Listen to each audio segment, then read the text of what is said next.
Welcome back to Fab Automotive Detailing. In this video, we're going to be installing an oil catch can on my 2013 Ram 1500.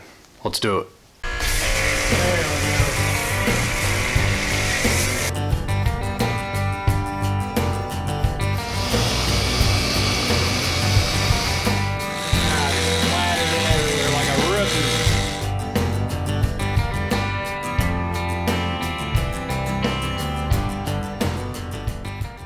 So if you're not familiar with oil catch cans, you can buy these oil catch cans from anywhere between like $30 up to like $300. Now, I went kind of middle of the road. I went with one that's made just for this truck. It's got the bracket for this truck made onto it. This is what's going to attach it to the cylinder walls.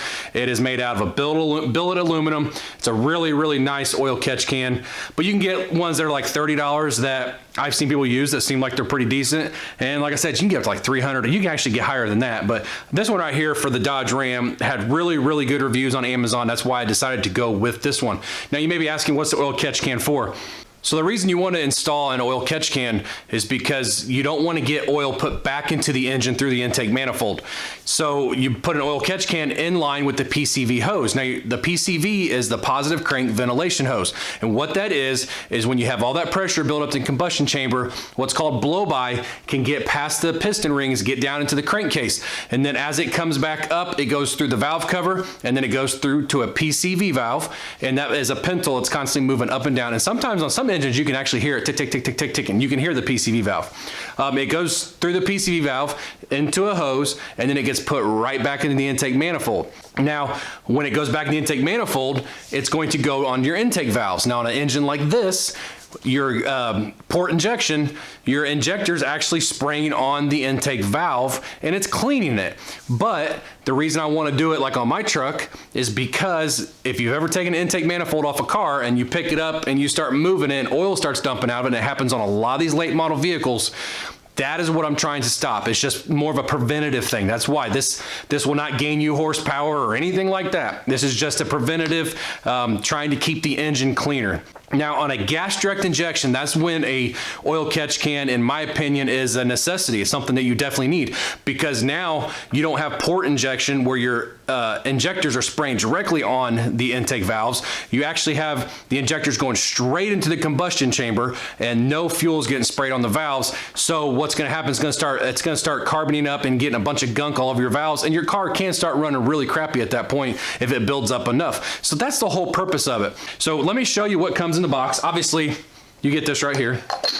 If you buy this type, and I'll tell you what it is a UPR. I did buy it off Amazon for $130, so this is not a sponsored video. It comes with a little decal, UPR products.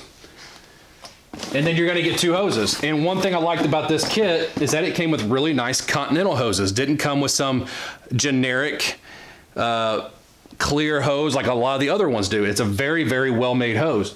You get two of them. You get a short one and you get a long one. You may have to trim it, I don't know. Then you're gonna get, and I brought this home, this is a little thread chaser because it's going in the cylinder head. You're gonna get your bolt and you're gonna get two sleeves that's gonna bring it out away from the cylinder head. Most people used one, so we'll see what happens. I may use two, I don't know. Then you're gonna get these little ends for the hoses. And there's no pressure on these hoses, so they're not gonna just like blow off. But this is more or less for dress up. You get 4 of these, and basically it's gonna go on the end of the hose, and when you press the hose on, that's gonna expand the rubber into that, and it's gonna hold it on there nice and tight, and it just makes the end of the hose look really nice, as you can see. Just like I said, just kind of dress up. You're gonna get instructions, and you're gonna get a couple couplers. The instructions are actually pretty good. It's pretty simple to do. These are not hard to figure out. You just have to find your PCV valve, and you got to find the hose that goes from the PCV valve back to the intake, and you basically need to splice in between and put this in between. That's what you're doing. Let me show you guys where it's going to go. So I don't know if you guys can see with this camera, but right there is a hole. See that little hole right there? And then there's one, yeah, it's kind of hard to show. Right down there. Looks like that'd have been like an old EGR passage or something. I can't really tell, but those have threads in them. So you're going to use those holes. Now I brought the thread chaser to clean those threads out because you know it's got gunk in it.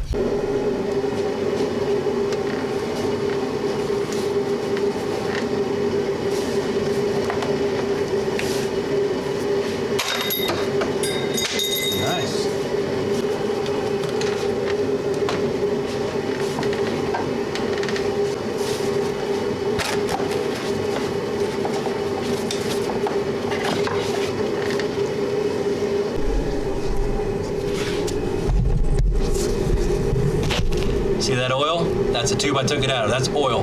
That's what we're trying to stop right there, because that is going right into the bottom of this intake, right underneath the throttle body. And I've taken many throttle bodies off like this that had oil caked on the backside.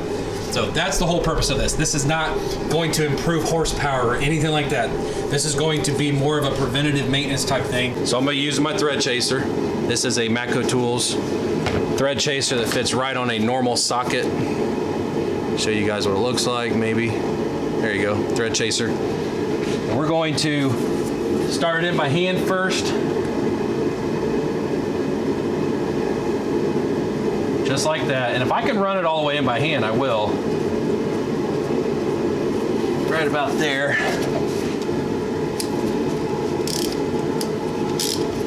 All you're doing is cleaning out those threads that haven't had anything in them.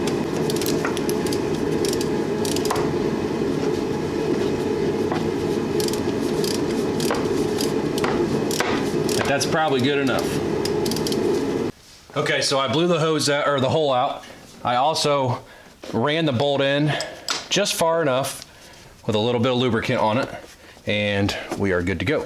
Now the directions are not specific about if I should use both of these or not. So what I'm going to do is put it on, we'll put it on here first. I'll put one in this side, put the bolt through, put one on that side. That's plenty of threads. That should be enough. If I'm not real sure about it, I won't. I'll just I'll take it off, install it like that. But I'm going to install it just like that. That's why they send you two. Now, one thing I forgot to get is my thread locking compound. Normally, you would want to put an anti-seize for aluminum in something like this, but I have no idea where mine's at. We just moved, and I'd rather put something in there that I know once it cures, it won't vibrate free and heat resistant. So I had to buy this. This Harbor Freight, by the way, their Loctite's actually pretty good. They're thread lockers. That's actually probably too much, but that's good enough for me. If something ever happened, I'd take it off and I can't get the bolt out, I'll cut it off, put it in the other hole. So, all right, this is going to be hard to film. I'm going to do my best. If I feel like I can't, then I'll just shut the camera off and then show you guys once it's installed. But I think it's pretty self-explanatory what you have to do here. So that's what it's going to look like if I have the two spacers on it. And I think that's fine, because that hose is not going to be right up against here. So we will leave the two spacers on. I'm going to tighten it down one time. I don't think they give you a torque spec. No, they do not give you a torque spec. So we are going to, because I saw where a guy did strip the bolt, and that's not something that I want to do. That's why I wanted to put Loctite on it.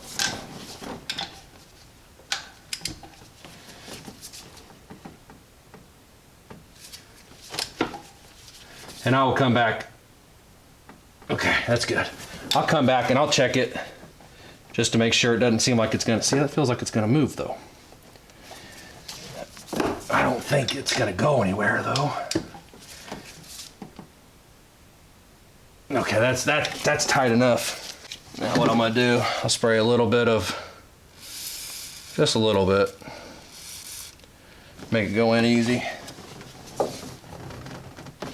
Just like that. Anytime you're dealing with hoses, always use a lube of some sort. And by the way, I don't care if it gets on my filter, because this is getting ready to be all replaced. It looks nice. Looks really nice. Okay, so from there we'll go ahead and put this one on here, just so I can figure out where I need to cut. And you only want to have to cut one time, as long as that's not causing a kink, which I don't think it will. You don't want to have to cut more than once. If we cut it short the first time, we'll be screwed. So there's that mark. And then we're going to go like that. And I want to leave myself enough room in case I cut myself too short. It's not going to hurt if it's in here vibrating. I'd rather it not be, but it ain't going to hurt anything if it is. So we're going to go right there.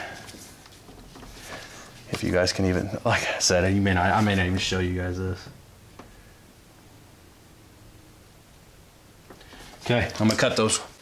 Okay, so first one is going to go up on the PCV valve. And we're just gonna put it right on there. That looks good. And this one, gonna go right on the intake.